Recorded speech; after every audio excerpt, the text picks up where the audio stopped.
Yo bwana, nembo ya mtaa kama unavyonijua bwana, mambo ni mengi alafu muda ni mchache. Mimi naitwa Rumi, sawa Lakini kubwa kuliko siku leo nikasema hapana.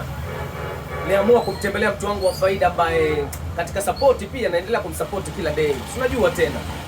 Kama unapoona unyama ni mwingi sana na unaponiona mimi siku nimepiga kiatu kikali, nimevalia chini shoes kali, basi ndio kabisa kwamba Martha pia anahusika kinoma noma kwenye pande hizi za Bamburi, sawa Okay, sawa. Wakati huo mimi nimekuja hapa bwana kwa jambo moja tu, na kitu kikubwa kilichonileta hapa bwana nijue Martha siku ya tarehe 11 Oktoba atakuwepo ndani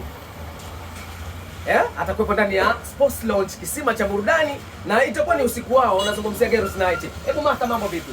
Mambo poa. Uko fresh Naona duka limependeza sana. Duka linapendeza sana. Juu yenu mkae vizuri. Okay, sawa. Mimi bwana nimekuja hapo unielezee, je, siku ya tarehe 11 utakuwepo kweli? Lazima tutakuwa. Wanajeshi, wakazi wa Bamburi, nasemaje? Tarehe 11 mwezi wa Oktoba 2025 kutakuwa na party pale Super Sport Lounge.